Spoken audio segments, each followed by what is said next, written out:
everybody, Erica here. Today I want to talk about nightmares, and I want to talk about what are some causes of nightmares, or maybe a better description is triggers for nightmares, and then what can we do to prevent them to the best of our ability.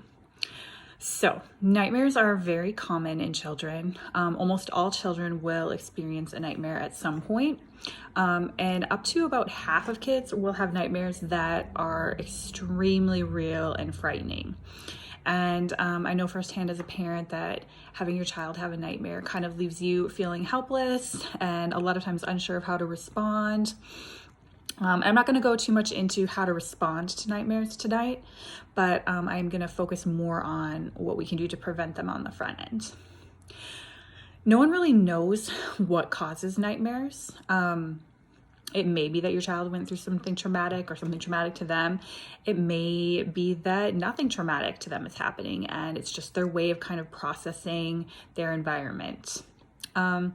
Most of the time when nightmares happen, they are happening for no really apparent reason. But then at the same time, if there are obviously stressful events that are happening, like a move or a new school, things like that, then nightmares can pop up for those reasons too.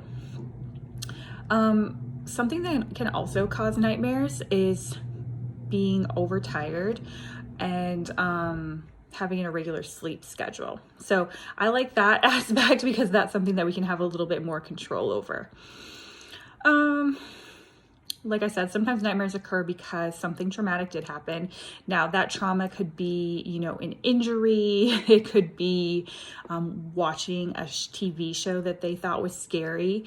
And let me be clear, what we think is scary is not necessarily what kids are going to think is scary. I've had a parent get in touch with me because their child watched Pete the Cat and found Pete the Cat to be terrifying, which is maybe a little understandable if you think about it.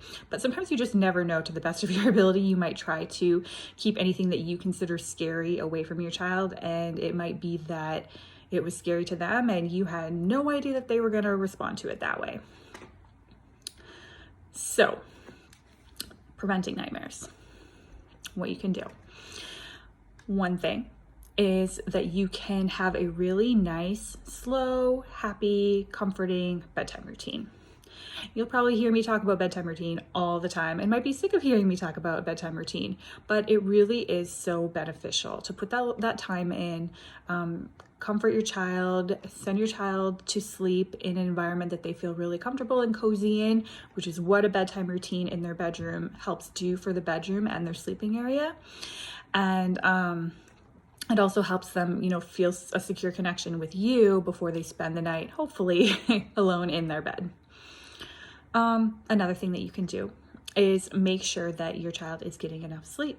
So check out my blog post on how much sleep does your child need, more than you think, to get the recommended amounts. For most people who haven't read that, their child needs more sleep than they realize or than their child is getting. So if your child is getting enough sleep, they're going to be less likely to have frequent nightmares, and their nightmares are likely to be less intense. So both positive things. Sorry, I lost my train of thought there. So the regularity of their sleep schedule also helps with nightmares. Kids are going to be more likely to have nightmares if their schedule is thrown off. As you can imagine, that might be like traveling, things like that. And obviously you're going to have days where you're not following a perfect schedule, or many days where you're not following a perfect schedule. But just know that the regularity can help prevent nightmares. And so if you're having a child who's struggling with nightmares, then one thing that is in your power is to kind of, at least for a while, make sure that routine is a little more set and that they're getting all the sleep that they need.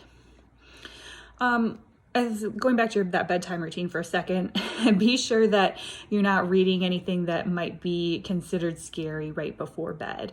My son is terrified of cows. I don't know why. And so I made a point of removing any book that has a cow in it from his bedroom. We still have like farm animal books, but they're in the living room.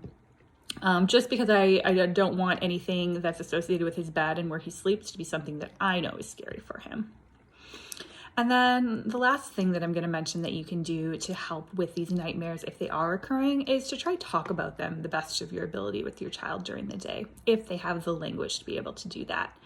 Also talking about things that might be worrying them or unsettling them.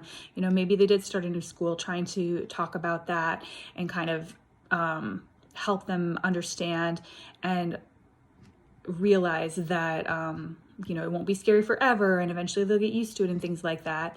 And just the ability to identify what your child's stressors are and be able to talk to the child about them will help them process them during the day and make it less likely that they need to be processing them at night. Hope that's helpful for something that's really common for a lot of children and their parents. And thanks for tuning in.